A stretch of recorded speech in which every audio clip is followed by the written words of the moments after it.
আসতেছে ভোট। আর এই ভোট কেন্দ্রে আপনি কিভাবে যাবেন, আপনার ভোট কেন্দ্র কোথায়, আপনার ভোটার সিরিয়াল নাম্বার কত, আপনার ভোটার নাম্বার কত, সব কিছু বের করবেন 1 মিনিটে।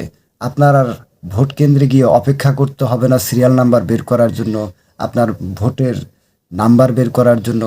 1 মিনিটেই আপনি আপনার হাতের মোবাইল দিয়ে আপনার ভোটের সিরিয়াল নাম্বার এবং ভোট কেন্দ্র কোথায় বের করে নিতে পারবেন।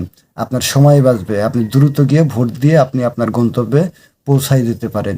চলেন তাহলে মোবাইল স্ক্রিনে গিয়ে আমি আমাদের কিভাবে ভোট কেন্দ্র কোথায়, ভোটার সিরিয়াল কোথায় দেখি। ভিডিওটা বেশি বেশি করে শেয়ার করে দিবেন যাতে আপনার অন্য ভাই বোনদেরও সময় বাঁচে, তাদেরও উপকার হয়। চলেন ভিডিওটা শুরু করি।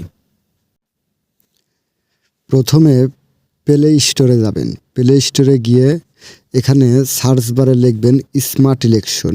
স্মার্ট ইলেকশন প্রথমে আপনার যে লেখাটা আসবে বা যে অ্যাপসটা আসবে, এই যে স্মার্ট ইলেকশন ম্যানেজমেন্ট, এটা ইনস্টল করবেন। এটা ইনস্টল হতে বেশি সময় লাগে না, কয়েক সেকেন্ডের ভিতরে এটা আপনার ইনস্টল হয়ে যাবে। এরপরে এটা ওপেন করবেন।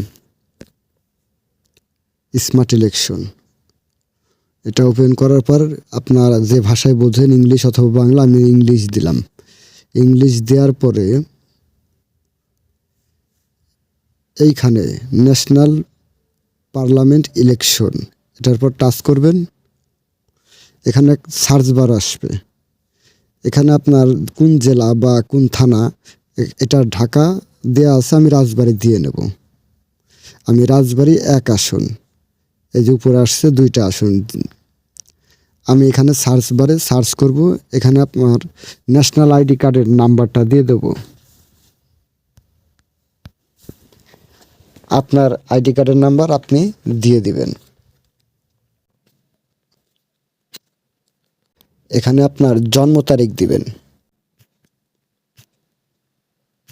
ওকে দিবেন, সার্চ করবেন। এই যে দেখেন আপনার ভোট কেন্দ্র কোথায়, এখানে সব কিছু দেখাবে। আপনার এলাকায় আপনার সেখানে যাইতে কত সময় লাগবে, আপনি এখানে ডিরেকশনে ক্লিক করবেন, দেখবেন যে আপনার লোকেশনও দেখাই দিতেছে। যদি আপনি চিনতে না পারেন, বুঝতে না পারেন, এই যে দেখাই দিতেছে আপনার বাসা থেকে আপনার ভোট কেন্দ্র কত দূরে অথবা কোথায়। তো ভিডিওটা ভালো লাগলে অবশ্যই ভিডিওটা বেশি বেশি করে শেয়ার করে দিবেন যাতে আপনার দ্বারা আপনার অন্য ভাই বন্ধুর উপকার হয়। ভালো থাকবেন। আল্লাহ হাফেজ।